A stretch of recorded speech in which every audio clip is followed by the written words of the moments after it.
realistically, the better thing to run with Prismatic Companion Citrine would be a Ferroprotocyte, because it can actually benefit from the mecha set.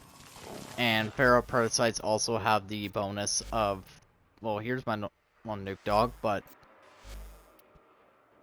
I'm just going to show you why it would be better to run a Prismatic Companion. Now, the reason why they're Shattering Impact is so that way the impact procs also armor strip.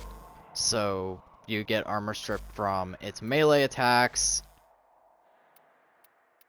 Bitch just spawn here, you get armor strip when it does the repo pulse and fucking releases impact procs, and Shattering Impact will armor strip. This also applies to bosses and all that. And then Akitin is just here because Akitin increases your critical chance, and it also increases the damage you do to enemies with crit weapons, and it also reduces the enemy's damage to you. So there's that. But yeah, the reason why Pharaoh is just superior is it has access to the mecha set. It has access to Hunter Recovery, which is quite literally just lifesteal, but on your dog. And as for why lifesteal is so great, lifesteal converts the damage you do and turns it into healing, which is really strong. Mecha set you have access to, and it also can proc way more elements because it's a Protocyte, so it has way more elemental mods. Like, way better mods than a robotic companion. It can run the loot mods, so there's that, because it's a beast companion. Like, they're just so much better. It can also give you 12x combo multiplier, which is great if you're using a heavy attack weapon. It also has pocket Sarin slash, so you get Sarin's toxic lash without having to play Sarin. And since it runs a mecha set, you can end up with your gem end up damage capping. I don't run mecha set Sarin because I'm more of a companion guy, so I don't really run Prismatic Companion. I mostly run Recrystallize, because it's quite literally just Turf 4, but if it's spread. But, hey, for the people that run Prismatic Companion, good on you. Enjoy it.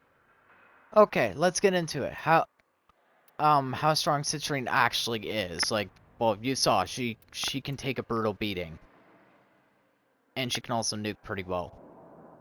Because she can make your companion do every single element in the game, on top of the fact that she also can give your companion Roar, which multiplies dots. She can also give it Nourish, which benefits you more, or she could do Sickening Pulse and make all those elements be procced at max stacks on top of whatever elements your companion is already doing.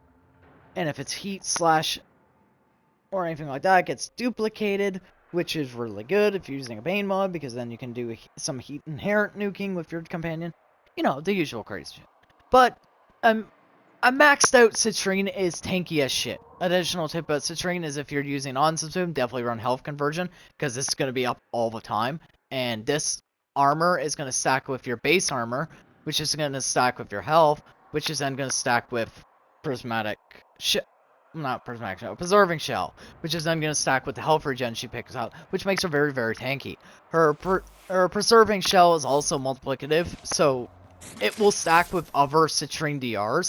This includes Spectres, meaning if you get a full squad of Citrines, which is entirely unrealistic, but if you do actually end up in that scenario, and you have everyone spawns in a Spectre of Citrine, I say unrealistic, because there's no way you're going to load into a random mission and it's going to happen.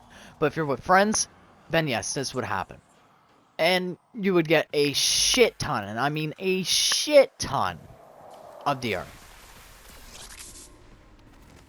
Now, as for why I am running the nice little mod there,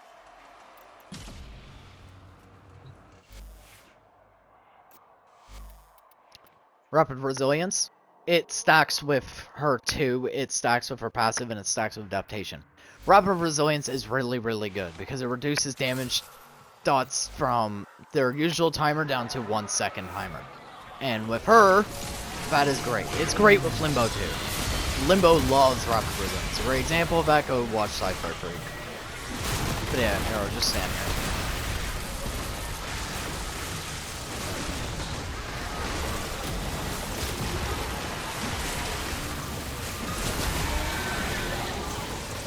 But yeah, Citrine is fucking tanky as shit. Like, full on, and I can make her even tankier if I want to. Like, if I really want to be a dickhead and make her even tankier, you know what I could do? Keep in mind, I'm not even at max CR right now. I'm at 79% because I haven't killed anyone. There we go. Now I'm at 90%. I'm not 90% DR. Well, 87 technically. Because it's a game. But, yeah, if I wanted to, I could be even more of a dickhead. That's how strong she is. Like, if I was at max DR, she'd be even tankier. Like, my DR is decaying right now, and I'm still tanking. That's also Arcane Age helping out, but when it's not proccing, yeah. And even lifesteal attacks aren't really doing much. No, even my ability deactivated there, and she still survived. But yeah, another thing about Citrine, which makes her even more stupid, is she can stack up her DRs. Like, you could stack Nova's Null Stars. There's a friend of mine, but he has a Citrine build.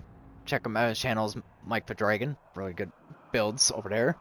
He has a Citrine called the Star Shell Citrine, where he runs Null Stars and Citrine's damage reduction at the same time. Now, Null Stars applies to fucking everything.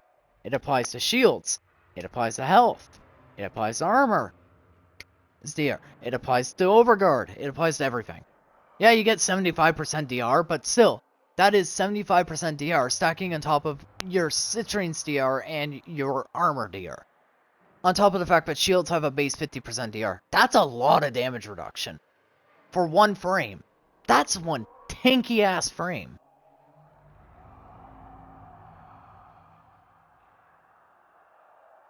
That is some tankiness. Not including the fact that you can also run crazy shit like Aegis, which then makes you immortal to anything that isn't shield bypass attacks. Or the fact that fucking adaptation, rapid resilience stacking exists. She is tanky as shit. And what's funny is she's not even a prime yet, so her armor value and health value is pretty damn low. And when she gets prime, she's going to get increased health and armor. So she's going to be even tankier. And since she'll get prime too, that means she'll get a higher shield capacity, which means she gets a even larger shield gate passively built in. Deal there, Citrine's really good and tanky as shit. Additional tip about Citrine, she is really good as a Spectre. Her DR ability is casted as a Spectre, and also it will help you in Archimedias, because it also applies to things that it shouldn't, like defense objectives and all that. So, that's great. Also, she also gives you her health regen passive, making it so things like Knife Step or the Luminous Drain is less taxing, and other health drain effects. She also does her 4, so it's nice when you're running a weapon in Archimedia with Abysmal Crit. Just shoot the crystal, and there you go. And she also does her Prismatic Gem, so you get all the benefits of her Prismatic Gem. Which, even at base, that is a ludicrous increase of status chance, status duration, and it procs all those elements at once. Which, again, benefit your Condition Overload or benefit your crit, if it's a cold proc, because cold procs multiply your crit. On top of that, you also have the fact that it's going to be slowing down the enemy because it's cold procs. Just, again, really good frame and amazing as a Spectre. Don't have much complaints for Citrine. Definitely get her. But yeah, that's all I want to show you.